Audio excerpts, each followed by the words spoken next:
It is mid-March and I'm in the Mile High State. So what that means to me is it still gets really cold at night. It was 32 degrees when I woke up this morning, but it's still time for me to start some seeds indoors. So stick with me, give me a few minutes of your time, follow along, and I'm gonna show you the methods that have come to work for me over the years. And then I wanna do some tests. There's been quite a few methods that I really want to work, but I feel like hasn't worked as well as what I currently use. So this year I'm gonna actually put it to the test and bring you with me. We're going to do some side-by-side comparison testings of some different media and some different container sizes, and let's see what actually works best. Maybe I'll be surprised, maybe you will too. Okay, if you're thinking right now that you just don't have the room to do seed starting inside, you don't need a lot of room. I've just got a little, I call it a mud room, for the back entryway of my house, and I just have a really small counter that I kind of modify, and I make that my seed starting area. It doesn't have to be elaborate. I start quite a few seeds, and like I told you before, I started them way too early in the past, so we're going to try to avoid that this year. Let me show you. Technically, all a seed needs is water, and it's gonna sprout. You don't even need a fancy light like this. Most seeds don't need a light to just sprout. You can do it in the dark. You can put it in a wet paper towel in the refrigerator and get it to sprout. We're gonna do some tests in here though, so I'm gonna use my little area that I've got. We're gonna do a bunch of tomatoes in this I think it's 72 cell planter here, and we're going to try a whole bunch of tomatoes in there, not my peppers. In the past, I haven't had much luck. I don't feel like I've had much luck with this 72 cell planter, especially with my peppers. I just don't feel like I get the germination rate that I get in a bigger pot. And I see all these videos out there telling everybody to use these tiny pots, and I'm not sure. Maybe I didn't give it a fair shake, and that's why I said we'll try this year and just see. Maybe, I don't know, maybe I'm wrong. So what are you going to need? I'll show you kind of an overview right now, and then we'll go step by step through the chapters. First and foremost, you need seeds and you need soil. After that, you need something to put them in, a container. You can buy these all over the place. You can buy these little 3-inch, super cheap. The ones that I've come to like are these. Now, they are large. They're 4-inch square, and you only get 18 in a 10-20 flat. But what I do with my with most of my peppers, is I do 4 seeds, one toward each corner, kind of in the center, and we'll go through how I do that. I feel like I get 100% germination that way. I mean, even in the super hot peppers, I don't have hardly any that won't come up. When I moved to these 72 cells, for some reason, they just haven't performed well for me. I always get rows. Now, maybe it's because there's so many more that, yeah, of course, your ratios are going to be off. I don't know. And I'm just feeling like, with seeing all these videos, I'm feeling like I didn't give it a fair shake. So we're going to this time. Then aside from that, I want to do a couple tests. Last year was my first year trying Coco coir. I love the idea of it. There's tons of arguments out there, but I've always used peat moss. I think at the same time, we'll use peat moss versus Coco coir, and we'll mark which one's which, and just kind of see how they go. Everything else will keep the same, but as a base, we'll use peat moss versus Coco coir. We'll do 72 cell versus 18, and I'll show you how we do that. And then I've also got some other tests. I want to go through and plant multiple tomatoes in the 72. I've seen that one done. Okay, if you got your seeds, you've got your containers, you've got your soil, a light if you're going to keep them in here very long. Be real careful. Amazon has a bunch of lights for cheap, from the $30 to $120 price range, maybe $150. I do feel like you get what you pay for, but I use those $30 2-pack of lights for years, and they do work, but they will die faster. Seeds like to germinate at a higher temperature. As a luxury, you don't have to. 80 degrees for me works really well. I use a heat mat. I don't on everything, but on my peppers, I definitely use a heat mat. You're going to want a spray bottle to mist over that soil until they get to the point you can bottom feed. Okay, I know some of you might be thinking that right now I need a lot of equipment to start seeds indoors. But in reality, to start a plant indoor, you only need 4 things. Let's take a look. Okay, so in reality, you can grow in anything you can put soil in. I don't care if you got to grab a cup out of the kitchen, grab some containers you have laying around. If you can put soil in it, you can put a plant in it. So don't overthink this part. Everybody gets stuck on containers. We're going to up pot as the season goes through, but we want to give our seedlings the best start possible. Okay, I'll tell you right up front so you're not kept waiting. My soil mix is really easy. It's probably something you've seen on the internet, but it's 50% peat moss, 50% compost, about a third of that in perlite, and then a couple cups of worm castings. Funny the things you see when you're out on the front porch of your house. One of my neighbors has the repo man looking for them. Okay, one other method that I think is going to be really easy, and I want to try it this year. Burpee came out with an organic seed starting mix. It's Coco coir. If you look in here, it tells you exactly on the front what to do. This little block was like $4 at Home Depot, and it says it quickly expands to 8 quarts. We're going to test that. It says 100% biodegradable, made from plants. It's something that I've really wanted to kind of check into and see if it actually works. So I've got a bucket down here, and we'll try to expand that here in just a minute. Then my other method that works really well, and you'll have to have been doing this for a bit, but last year all the excess different soils, peat moss, anything I had laying around that was left, I dumped into this big bag and I use it for seed starting. When you start your compost, you're going to want something to sift it through to get some of those large chunks out. I just cut off a little square hardware cloth from the chicken coop that we're doing out back right now, and it'll fit right over my bucket, the trusty Tidy Cat. And as I put it in, I'm going to put it on top and then just sift it down into the bucket. Check it out, bonus in the box for my hardware cloth, some really cool psychedelic gloves. They're going to come in handy today though. I keep my ratios at like 50-50 because it's easy, and I really like easy. If it gets complicated, I'm not going to do it.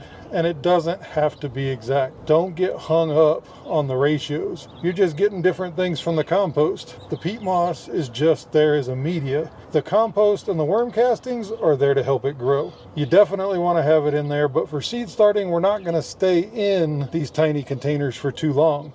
So don't get hung up on the ratios. Keep everything simple. I'm not going to make you stick around and watch me sift through all this, but I'll just show you a quick clip so you know what it is that I'm talking about. Okay, if you can see in there, there's always large chunks in compost. So all I'm going to do is drop it right here on the screen and just kind of sift it back and forth and let all the fine material flow through to the bucket and keep all these big chunks out of our seed starting mix. Also, don't be hasty and throw away all this material that ends up on the screen. Dump it back in your wheelbarrow or your bucket, whatever it is you're using, and stick it in your big raised bed gardens out back. Okay, we got not quite half this compost. Between 1 and 2 cups of worm castings. I typically tend to err on the high side. Worm castings are great for any soil. And of course, peat moss. Watch your peat moss too. It can have big old chunks in there. You definitely want to sift through it before you put it in the little starting containers. And don't forget the perlite. I hear different views on perlite and seed starting. I only put a little bit in there because ultimately my seed starting soil is going to end up in my main garden anyway. And I do think it tends, if you really look, your perlite is really fine anyway. So I just put 2 cups into this mix. Then you're going to want to get in here and just mix it really well.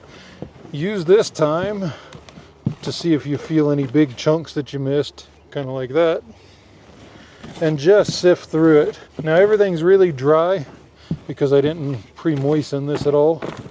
And if you're gonna go heavier on one right now, which I do sometimes, make it the peat moss.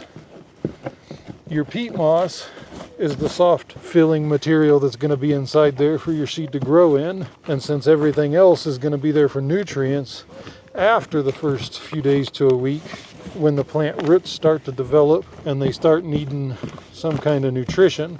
Now, in all reality, you could start your seeds in just peat moss. If you're going to choose to use a liquid fertilizer, even fish emulsion, and we go to a bottom feed once they're in there, you could absolutely seed start in just peat moss or just cocoa.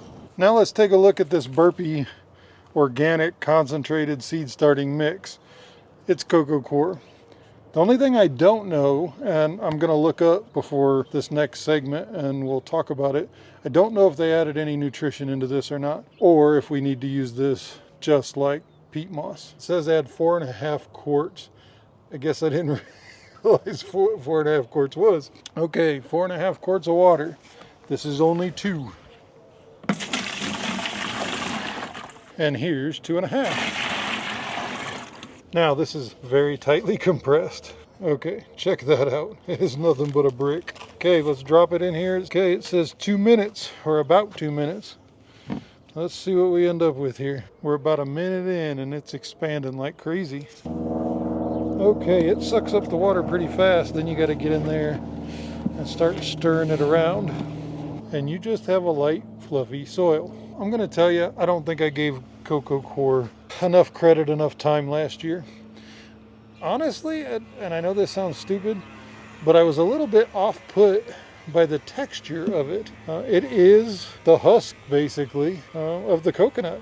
So it has a little grittier feel to it than peat moss, but peat moss is supposed to be more acidic, where coconut coir is absolutely neutral. And when you talk about sustainable, the numbers of coconuts that we go through and grow every year is staggering. It takes a long time to form peat moss, so that's a big issue out in the gardening community now. And if I can't find any difference between the two, then I'm going to stick with Coco Coir. Now, Burpee's seed starting mix says online that it does contain some nutrients for early seedling growth, but it goes on to say that it's not for anything long term. So what I'm going to do is use it just like I used peat moss and add my perlite and my compost and my worm castings into it, and then we'll compare side by side. And just so you know too, the perlite is absolutely not necessary. I probably have some of you yelling at me right now watching this video. You don't need it. It's just something that I've done for a lot of years.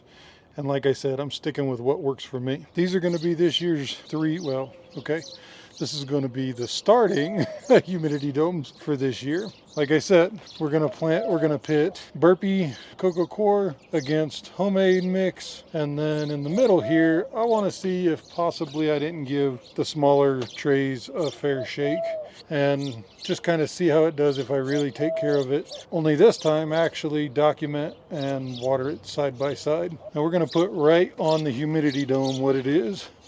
So this one is the Burpee mix. This one is my soil. Just my initial prediction on this, and we'll see if I'm right. I truly don't think I'll see any difference between the Coco Coir mix and my soil mix. I think they'll be just fine, especially because, I mean, for the first part, I'm not going to add any of my liquid nutrients to it. And we'll just watch it for a couple weeks. This is just to see if there is a true advantage to sprouting seeds, or apparently this bird does not like me here. So let's get out of his area and go back inside. And of course, light. You can't grow anything without light. For many years, people put seeds on their windowsill on a south-facing window. That doesn't really work too well, and people have really run with this technology. LED lights are going to be your best lights out there, but can you use regular screw-in light bulbs? Sure, I've done it. The coily CFLs, those worked really well too many years ago. Just because we talk about needing light doesn't mean you have to go crazy. For many years, I used these right here. These are N-Fun is what the brand name is. And there's not much to it. I mean, you got a panel with some LED lights and a little ballast on the back, or I guess it's not a ballast because it's LED. They worked. They were like $35 for 2 of them on Amazon. I don't know what the price is now. I know things have gone way up since then. But just to be transparent, you're probably only going to get 2 to 3 years out of one of these. I bought a whole bunch of them in a humid environment with seed starting and everything. Really, 2 to 3 years was what I was getting. Now for fun, I picked up these lights here one time. So again, super cheap. Hold on, I'll kill the lights. I want you to see. I want to make sure you're able to see these crazy things. These take a different approach and they use your red and blue light. But I'll tell you what, I mean, it was like 15 bucks. But it works, and I actually still like it. I use it in between. With seed starting, especially once the humidity dome comes off, these don't create any heat, and you can bend it right down on top of the plant if you need to get light. Like, if you were to extend out this area and this light wasn't hitting it, you could go with something like this. Now this year, I've upgraded. I don't have a big area, and I don't have a lot of up and down space here to be able to adjust my light. This light is going to cost you a little more, but hopefully last a lot longer. But instead of being able to move up and down, I can increase the intensity of the light as needed to keep everything growing the way it's supposed to. So don't really stress out about lights. You can get them super cheap. You can use the little clamps like you get at Harbor Freight and put light bulbs in them. But when you're starting seeds, if you're in a spot, let's say you're in a warmer zone than I am, and you can go directly outside, you don't need lights for most seeds. This year, I told you how I'm trying to change what I normally do because I get way ahead of myself. I'm going from here to the greenhouse. We'll do some more videos on greenhouse growing, and just a lot of people out there, just like I am, they think that a greenhouse is like the solution to everything, when really it's part of the problem. It's not easy to grow in a greenhouse. Greenhouses get really hot really fast. But that's a whole nother conversation. We'll tackle that at a different time. Now, we could do a whole video on different kinds of lights. Don't get hung up on lights. Just know that if you're going to keep them indoor, and you're going to keep them indoors more than about a week, then yeah, you're going to have to get some kind of light, artificial light or south-facing light, however you decide to do it. But it doesn't have to be as expensive as you probably think it is. Don't worry, I'm not going to insult your intelligence and act like you don't know how to put a seed in soil. One thing I will caution you on, though, is something I'm bad about doing, is just look at the back of your seed pack. Your seed pack's going to give you all the information that you need to start this thing off right. One of the things that I've always been bad at is your seed planting depth. Today we're going to take this entire 72 cell tray, just to give it its second chance like we talked about. I'm going to plant the entire thing with my favorite tomatoes, San Marzano. And then once they sprout, we're going to go straight to the greenhouse with them instead of going to the tents in the garage or anything like I did last year. Multiple things that I want to see there. I want to see what the germination rate is inside of the small cells for me. And can small tomato seedlings make it when it's still getting really cold at night with just a heat mat under them and a humidity dome in the greenhouse? One thing I do want to touch on is something that I didn't do years ago, and once I picked up on it, my germination rate went through the roof. Bottom watering. Bottom watering is huge. So while we get ready and start doing the seeds, I'm just going to show you. Just lift up one side and fill that entire bottom tray. Now we just did a liter. Let that soil soak everything up from the bottom, and then once I get the seeds in here, I mist from the top. We're going to plant this entire tray with San Marzano. Now I'm going to do one seed per seed cell. I've seen plenty of videos that say you can do more, and I know that tomatoes' roots can be disturbed a lot more than a lot of the other plants out there. Well, we got two in that one. So just to give it the fair shake and keep everything consistent, this is 72. And we're still an early start, but this will give me 72 tomato plants if everything was to germinate. So for the test and to see what happens, I'm going to mostly, except for where I mess up, just go through and put 72 in here, and then we're going to monitor it and see how it works. I'm also going to show you after this. Stick around because I'm going to show you how I normally do it. Okay, now's why I told you one of the things that I would recommend is a spray bottle. So now your seeds are way up in the top of the soil, up in these seed cells. Even though we are bottom watering and it's going to wick it up, you want to make sure the top is nice and moist. So just go through and spritz it. And if you see throughout, because you'll be checking these like crazy once you get them under the lights and get them going. You'll be checking them every hour just to see what they're doing. But if you see the top start to get dry, just give them another spritz. And here's the reason we go through and use and strain and sift to get our chunks out. I found these right where I was going to plant the seeds. All right, just put the top back on your humidity dome. And then most of your humidity domes have vents here on the top. Let's see if I can get it up here and show you. You want to make sure those are closed off at first. Once you get seedlings, then you start opening those, let some more air in there, but you shouldn't really have to touch this until you start seeing sprouts. Okay, now on to the method that I have adopted of what works best for me. Doesn't mean it's the best out there, just remember everybody, this is what works best for me. Honestly, there could be many reasons why. I'm not sure, but let me show you. Okay, same thing. Go ahead and throw some water in the bottom. And these are going to be top watered. I adopted this method with peppers, but we're going to go ahead and try it with the tomatoes. The 72 seed cell was my soil mix, so this is the tub or the humidity dome that was my soil. And it's just because I want to see. Nothing about this is scientific. What I do is I put 4 seeds in each 4-inch pot. Oh, actually we had a 5th one here. So we're going to put one in the center. We'll go 5 seeds. It works amazingly. We're going to do the rest in peppers. I'm just going to do it for today's video, and I won't bore you with planting everything.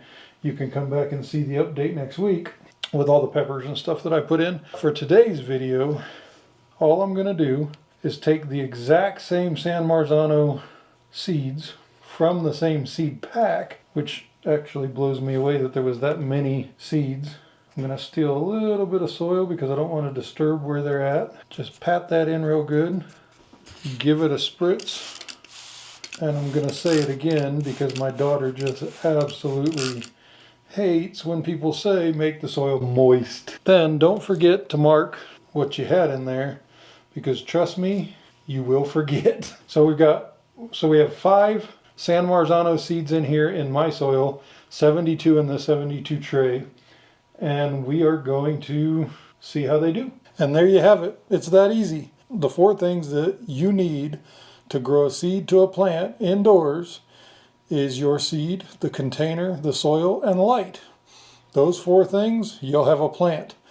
I'm not going to bore you by having you watch me plant all these peppers and all these other cells for the rest of the tests we're doing. But come back and join me next week for part 2 of this video. And each week I will do an update in my seed starting location. And you get to see with me how everything germinates, what way works better. And this is just for fun. It's not scientific. It's just an average ordinary guy doing it in his house. That's what counts. What's going to help you germinate and what's going to give you a harvest. We'll see you next week.